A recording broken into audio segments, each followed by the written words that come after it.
This is CNEagles.com. I'm the voice of the Eagles, Adam Cavalier, now joined by Carson-Newman head volleyball coach Shannon Mincey. Coach Mincey, you come off the Carson-Newman Classic last weekend. You roll into the Eagle Invitational this weekend. What's got to happen from weekend one, where you fall in two tough 5-set matches, to week two to pick up the first victory of the season? Adam, we did suffer two tough losses. You could look at it one of two ways. We barely lost, or we could have won. As a coach, it's hard to determine what to say to a team after a 5-set loss. You fought hard. The Francis Marion was heartbreaker. We were up 2-0 and dropped in the 5th set. Armstrong on the flip side was a little bit different. There, we went back and forth. Every set was a complete momentum switch. We're hoping that this weekend, if we do find ourselves in the 5th set, we have, been more mature on what to do.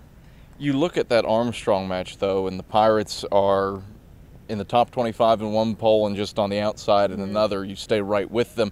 What's encouraging about the Armstrong game? Well, as I talked with the coach at Armstrong, I think we'll see each other again. That's our hopes, is to both make it to the NCAA tournament. And if we see them again, I think only them playing us will help us too. So I'm encouraged by that. I'm excited for this weekend, facing a very tough Palm Beach Atlantic University. They just took Flagler to 5-1. That's a big win for them, and we're excited to play them. We saw them last year at their tournament. We didn't get to play them, so our girls are excited to play them. They're a big, strong, physical team.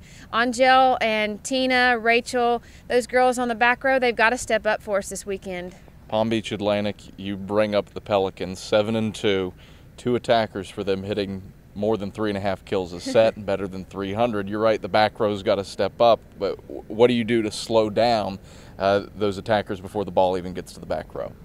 Well, anticipating our blocking needs to be strong and set the block well. And a lot of arm movement at the net is going to be key.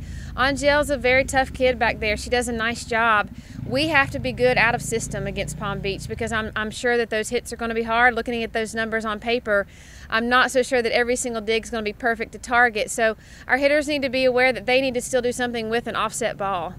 You think of the other two schools that you'll play in the Eagle Invitational. LMU comes in again, but you won't play the Rail Splitters. Right. Montevallo and UNC Pembroke, both quality ball clubs as well. And Montevallo, a team that really spreads the ball around. You've got 4 girls there hitting better than 250 and 2.5 kills a set. What's that like when you've got, it's not, the attacks aren't just coming from the outside, you've got the attacks coming pretty consistently through the middle. How do you guard against that? We've practiced very well this week. Our kids, I couldn't ask for more of them out of a strong week's practice. Anytime you lose, good things can happen from it. I had my girls do some journaling throughout the year, and one of my questions to them was what good results can come from playing poorly. And it was unique to hear some of their answers. And from that, I think we can respond well from various attacks coming at us, knowing a sense of urgency to do something with that.